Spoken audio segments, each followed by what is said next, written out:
Sahabat Mr. Sorchan, saat ini di dalam satu tema yang membahas tentang faktor psikososial di balik kasus Kalideres. Faktor psikososial di balik kasus Kalideres. Kasus ini adalah kasus yang mencuat atau menjadi viral, menjadi terkenal atau dimention oleh banyak orang.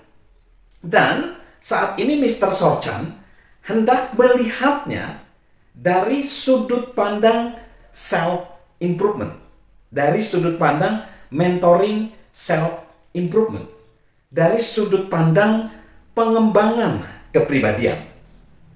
Dikatakan di koran Kompas, di media koran Kompas, berkata bahwa polisi tidak menemukan unsur tindak pidana dalam kasus meninggalnya keluarga di Kalideres, Jakarta Barat. Diduga ada faktor psikososial di balik meninggalnya 4 anggota keluarga itu. Jadi psikososial adalah gabungan dari psikologi, psikis dengan sosial. Gabungan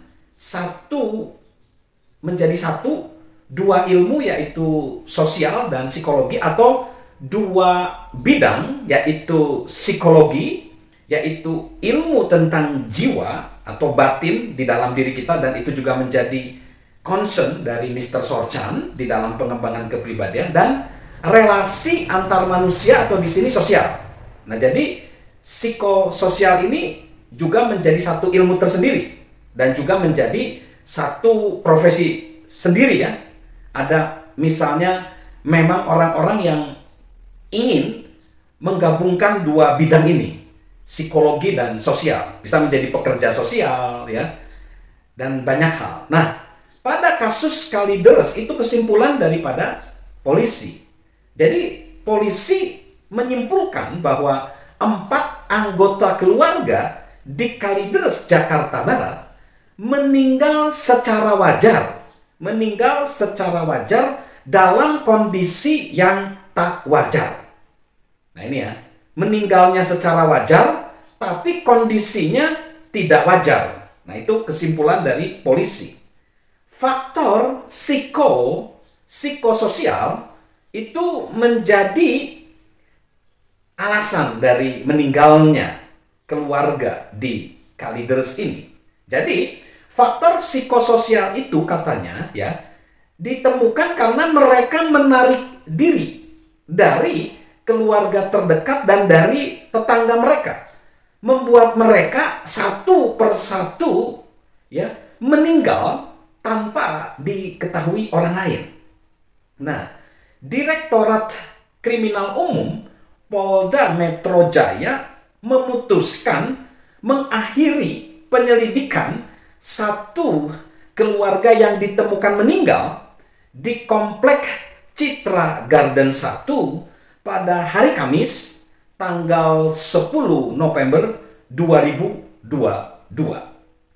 Keputusan diambil setelah kepolisian menyelidiki kasus bersama dengan ahli kedokteran, lalu digital dan psikologi forensik, hingga sosiolog agama selama lebih dari 500 jam. Wah, lumayan ya, waktunya cukup panjang.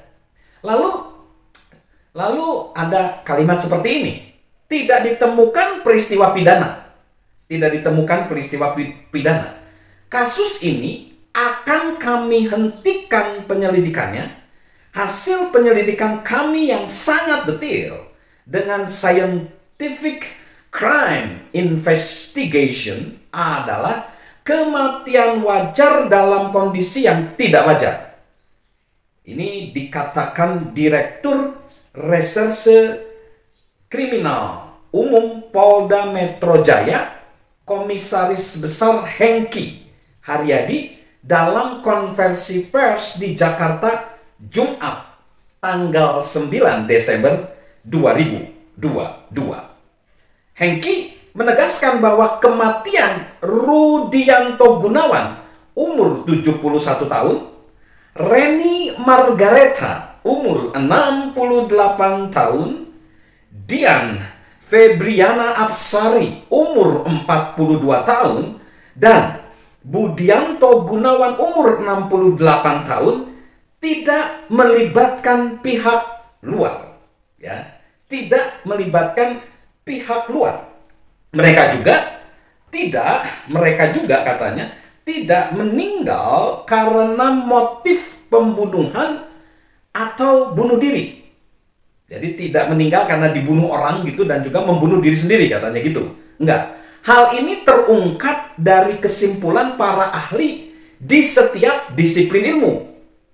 Kepala Bidang Kimia Biologi Forensik, Komisaris Besar Wahyu Marsudi, memaparkan di rumah mereka hanya ditemukan DNA keempat orang itu dan tidak ada kerusakan yang mengarah pada gangguan dan keterlibatan pihak luar.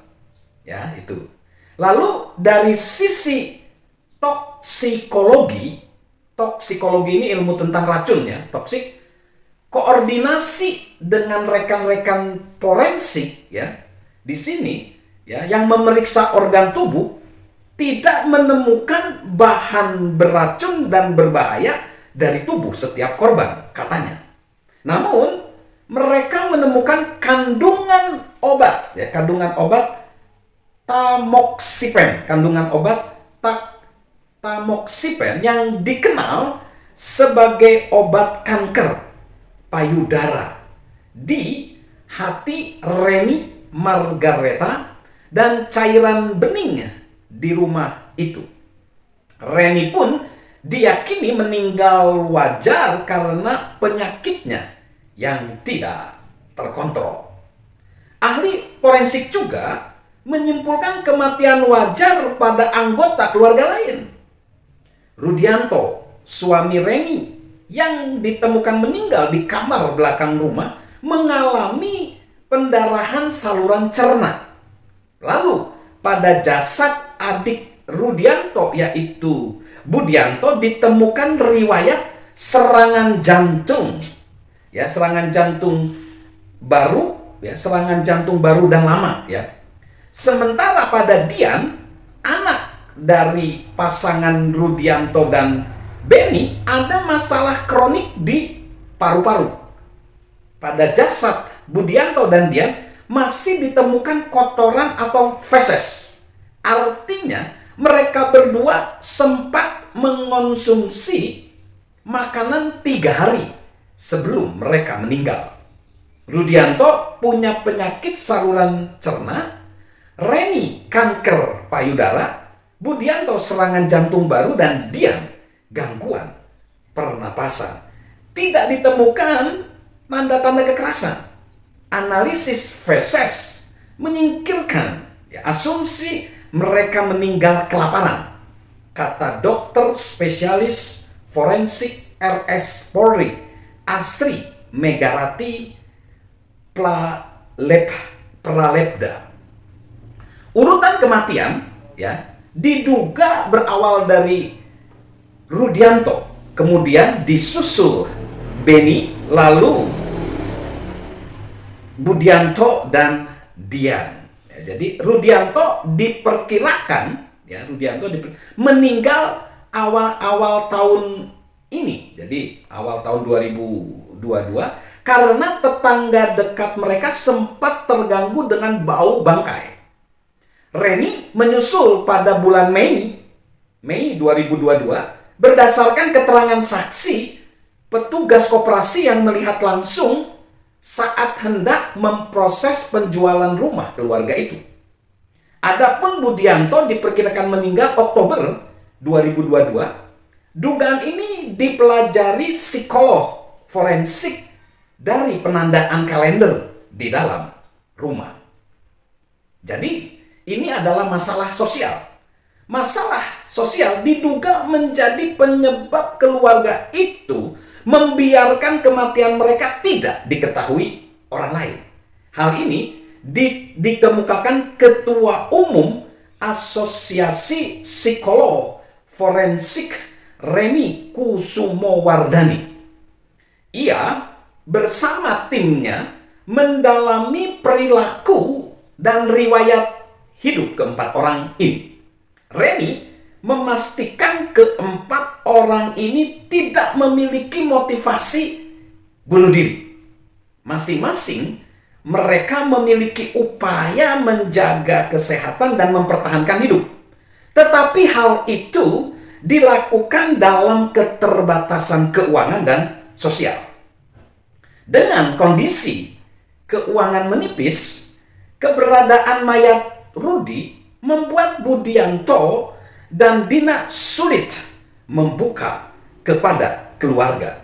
Begitu juga pasca setelah meninggalnya Reni, ada situasi penolakan dari Dian yang membangun keyakinan seolah-olah ibunya masih hidup, kata Reni. Keluarga itu memang dihadapkan pada situasi keuangan sulit. Hal ini setidaknya dilihat dari catatan tabungan terakhir pada Januari 2022 yang dikeluarkan untuk pengobatan keluarga. Di sisi lain, karakter Reni dipelajari memiliki karakter ingin selalu tampil unggul, tetapi ekspektasi tidak terpenuhi dari kemampuan keluarga tersebut. Jadi terlalu tinggi ekspektasinya tapi realita nggak ada gitu. Dian yang diketahui masih lajang juga tidak memiliki pekerjaan. Berbeda dengan Budianto yang pernah tercatat bekerja di perusahaan keuangan. Penghasilan mereka tidak tetap. Lalu ada kecenderungan mengasingkan diri selama 20 tahun dari keluarga besar. Mengasingkan diri selama 20 tahun dari keluarga besar ya. Jadi sungkan mereka untuk minta pertolongan. Wow, ya, mengasingkan diri 20 tahun. Nah, jadi apa pelajaran yang harus kita dapat? Nah, di dalam self improvement kita ini harus menggali potensi diri kita, pertumbuhan diri kita secara holistik. Jadi manusia itu terdiri secara pribadi kita, ya. Di situ harus kita kembangkan, ya, pola pikir kita, mindset kita, ya. Nah, lalu kita dibesarkan dari masa lalu, ya. Dekade pertama 10, 20, lalu umur 30 kita mulai bekerja, ya. Biasanya kalau dekade 10, 20 itu kita masih ada di lingkungan keluarga, ya, dari bayi, batita, bawah 3 tahun, balita, bawah 5 tahun itu ada keluarga besar, lalu kita TK, SD, SMP, SMA, sudah mulai ada inner cycle, ya, kecil, lalu kuliah juga. Nah, lalu bekerja, itu kita juga mulai berkurang teman-temannya, relasinya, lalu kita menikah. Lalu di umur 30-40 kita bekerja, lalu umur 50 atau 60 kita mulai memasuki usia pensiun, ya. Dan kita mungkin sudah memiliki pasangan, anak atau cucu. Nah, tetapi di kasus ini rupanya adalah mereka tidak terrelasi dengan sesama dan mereka mengalami asosial. Mengapa asosial terjadi? Karena mereka tadi merasa diri mampu hidup sendiri, padahal tidak mungkin. Manusia itu sebenarnya adalah ciptaan dari Tuhan. Manusia itu cuma numpang hidup. Sedangkan penentu segalanya adalah Sang Penguasa alam semesta, Tuhan. Jadi manusia itu pada pendekatan mentoring self improvement banyak ditentukan oleh pilihan-pilihan dia. Jadi manusia itu memilih untuk menjadi baik atau menjadi buruk. Dan pilihan itu dilakukan setiap hari.